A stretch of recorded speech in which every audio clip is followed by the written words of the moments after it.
method which is developed, informal interest spread method. Purchase of products generally curb if it is possible to compare the product turnover, the kind of industry, if you satisfy the other tests of comparability on par basis, then curb is the right method. Higher charges. Now in leasing industry, again I am discussing this on a general basis. There is no watertight compartment that you have to follow a particular method for a particular expenditure. So for higher charges, generally various types of equipments are leased out. Now if you do not find a comparable equipment, comparable commodity for leasing, then probably TNMM could be a right method. Now TNMM everybody prefers, taxpayer as well as department, and both are using TNMM and twisting the tail according to their own convenience. It is possible because in TNMM you use PLI. Now what is PLI? They are generally profit level indicators in the form of formula. I will just discuss one or two PLI methods and you can see how operating profit you can manipulate and compare.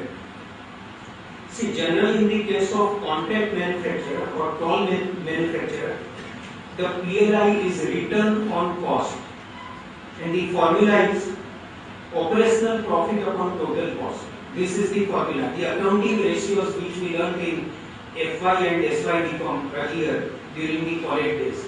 These ratios they have laid down in the form of PLI. Now if you take a manufacturer or distributor, generally for a distributor, retail price method is suitable. But suppose comparable items or commodities are not available, comparable entities are not available, what resale margin you will take? So people go by TNMM. So there the PLI is operating profit upon sales. And operating profit is available from public domain easily. So wherever you find that operating profit of an entity in similar business matches with you may select TNMM, select a comparable and apply that method. If department finds that no, there is a clear benchmark under curve, they will reject TNMM and go to curve. I think in selection of methods, one has to be absolutely careful. And if you reject curve, knock it down. There should be a proper documentation why you are rejecting curve. In the case of a reseller, why you are rejecting resale price, why you are going to TNMM. According to me, today if you want, you can reject even TNMM and go to the other method. Because for director's remuneration, probably everybody will have to go to the other method. You will not find a single comparable. Even HR study, your own internal study, your economic analysis, contribution of director to the development of business, development of company, development of various policies, document all these and justify 5 crores, 10 crores, 15 crore remuneration that is paid to a managing director. That would be the right method. You will not find comparable. Of course, you can use a standby, even the limits under the Companies Act. Particularly loss-making companies, they are allowed to pay remuneration up to a certain limit. But there are many companies, loss-making companies, whose volume is huge and they will not be able to even pay remuneration as per the Companies Act.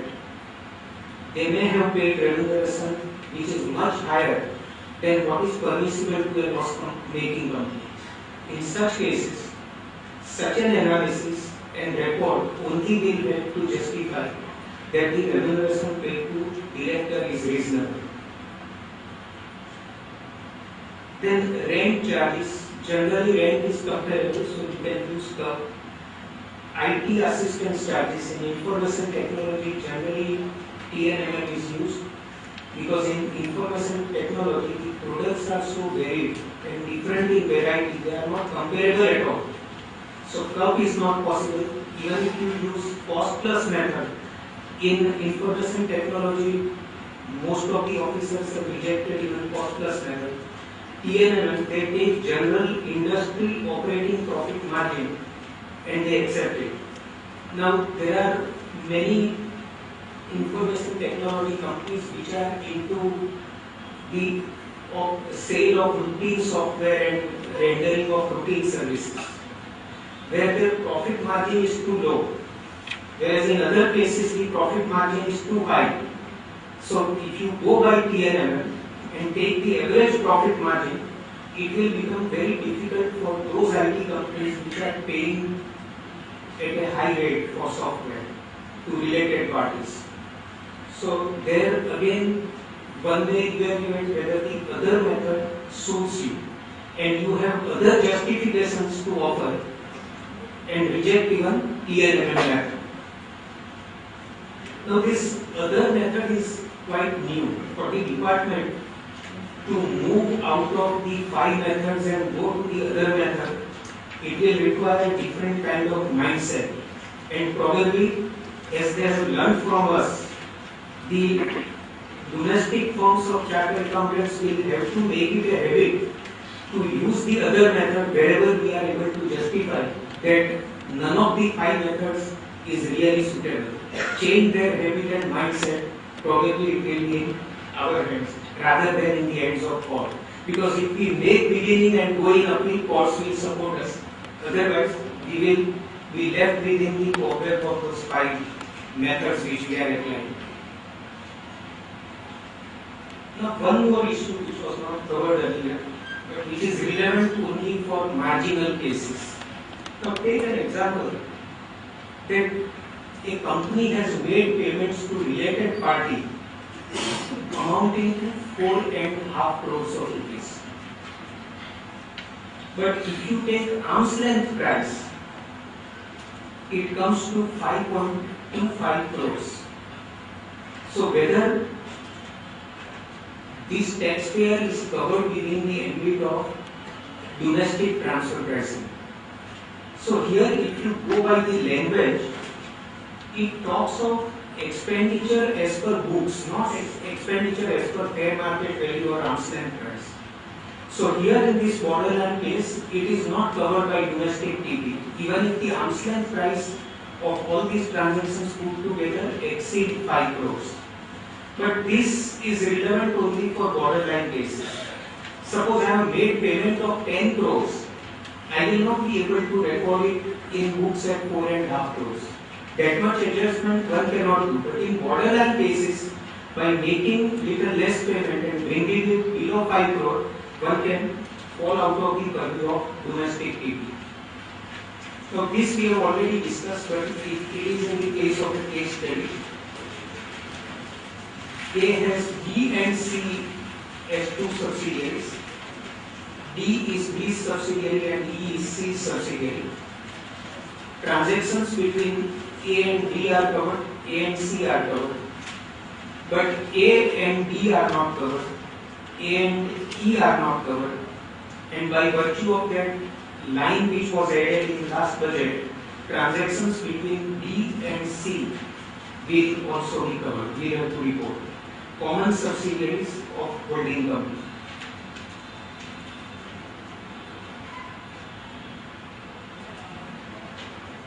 Here A Limited and B Limited are related parties. A Limited grants loan to B Limited at 18% per annum. Arm's length interest rate is arrived at after considering the tenure, repayment terms and other terms and conditions, and that is much lower than this 18% rate. So the question is, who is covered? A Limited is not covered because in the hands of A Limited it is income. B Limited is covered, and payment to related party will constitute SBT.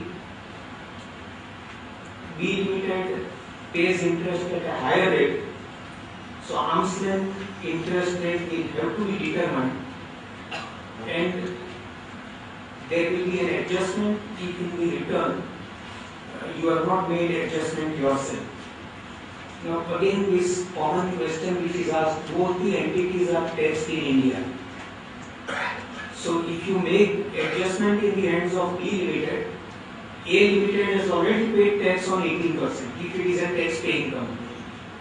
and you are disallowing, say, if 15% is considered as arm's length interest, if you are disallowing 3%, then B Limited will also pay tax on the same amount. So that is the consequence of this provision, but unavoidable, because adjustment in the hands of other entity is not allowable. Then next case study, A and B Limited are related parties. A grants interest-free loan to B Limited. Now question is whether A Limited and B Limited are covered.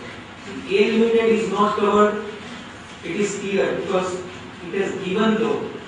So even if it has received interest, it is income. If it has not received, there is no consequence. For B Limited, if no interest is paid, whether transfer pricing provisions will apply, whether you will compute notional interest, and even for considering 5 crore limit, you will take arm's length interest, the answer should be no. If expenditure is not incurred, there is no question of applying 48(2) or even 92 DA. So it is not covered. Now, one question which is raised time and again, that from assessment year 2016-17, if GAR rules are applicable, whether A Limited will be affected or not. Now, when GAR was for the first time proposed last year, and a number of discussions were held, I think the common view was that GAR does not permit taxability of notional income. The only point out of practical experience and past cases that we can consider is that suppose A Limited had borrowed money and it is interest bearing loan. Out of this loan, if loan is given to B, interest which A Limited will pay on its loan may be disallowed. But if A Limited has lent out of its own money, capital or reserves, then I think even GAR should not cover. Of course, when GAR is introduced finally, this can be another area of discussion. Today, GAR is not there, so it is not applicable.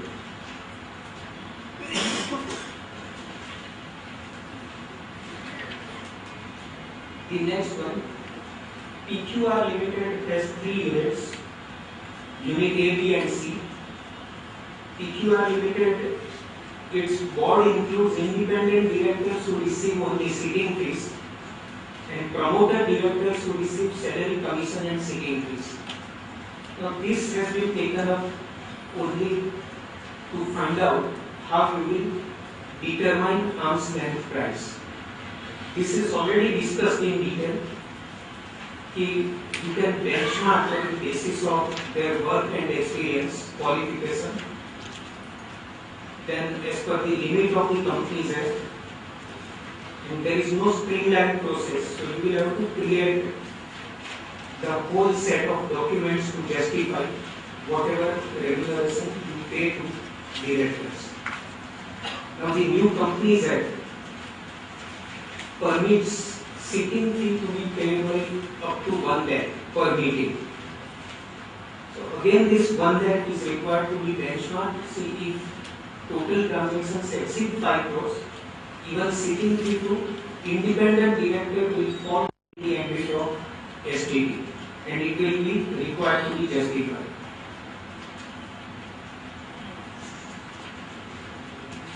Again this aspect is covered, that domestic transfer pricing is not restricted to transactions between 2 residents. Generally, if there is a transaction between 2 non-residents or 1 resident and 1 non-resident, it would be covered under international transfer pricing. But there could be a borderline case where under the international transfer pricing, the 2 parties may not be regarded as associated enterprises. For example, if Indian company holds 22% equity shares of a foreign company, 22%, transactions between Indian and foreign company is not international transaction because they are not associated enterprises. To be associated enterprises, you require 26% holding under section 92. I think mostly C. I don't remember subsection. Yeah. So there you require 26% holding, but here it is 22%. So it is not an international transaction. If it is not international transaction, but it satisfies the test of related party under 48(2), whether it will be covered under domestic transfer pricing, the answer is yes. Because if you look at 92DA, it excludes only international transaction. It does not exclude transactions between a resident and non-resident. It excludes international transactions. If the transaction is not international, you will have to again look at 48(2) criteria and find out whether it falls within related party. And if it falls, then you will have to report it. The next case study. X is a director of A Limited, which is PE in India, permanent establishment, and was deputed to work. Here there is a mistake in writing the year. From 1st November 2012. X is a non-resident for financial year 12-13. Salary to X up to 1st November was paid outside India, and post November salary above 5 crore was paid in India. PE is liable to tax on net basis in India and claims salary paid to X after November 12 as deductible expenditure from its income. So, will it be covered by domestic transfer pricing? The permanent establishment has paid 5 crores of fees, and the PE is claiming this as expenditure because it is taxable on net basis. The income is regarded as business income. So here, if we analyze it systematically, even otherwise it is very apparent it is covered. But see why it is covered. Salary paid to X is not an international transaction first, in terms of section 92B. However, X is a director of A Limited, and hence it will be covered under related party as defined in 48(2). So, number one, it is not international transaction. Number two, it is between related parties so far as PE is concerned. PE is liable to tax on net basis. So this salary is claimed as an expenditure. Even that condition is satisfied. That amount paid as salary is claimed as an expenditure. And third, salary cost paid to X for services rendered in India does not constitute head office expenditure in terms of section 44C. So it is not covered by 44C. It is not head office expenditure. It is the expenditure of PE. So it will be covered under domestic PE, and we will have to benchmark it and justify it.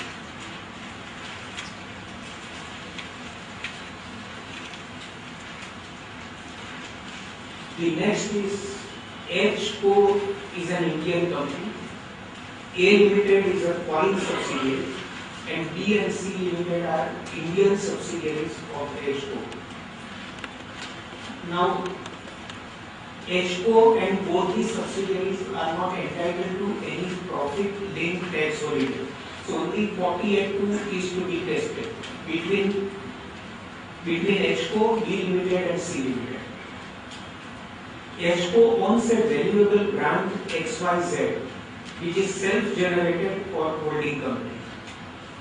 The subsidiary companies are engaged in manufacturing and distribution of diverse products and sell their products under the brand name XYZ. The subsidiaries pay royalty to HCO for use of brand name. A foreign subsidiary has no presence in India and it is not liable to tax in India. The question is whether HCO is liable for domestic TP for royalties received from subsidiaries, and whether subsidiaries are liable for domestic TP. So in this case, For HCO, royalty received from B and C Limited not liable for domestic TP because it is income for it and it is not claiming any ATIA or 10AA benefit. But for A Limited and B Limited, this will be expenditure and it is paid to related party. So they will be covered under domestic TP.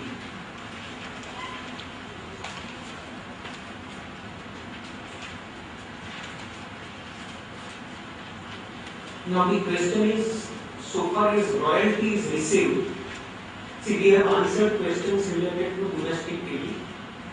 So far as HCO is concerned, this royalty received from A Limited, whether it will be covered by domestic TP, sorry, international TP, it will be covered.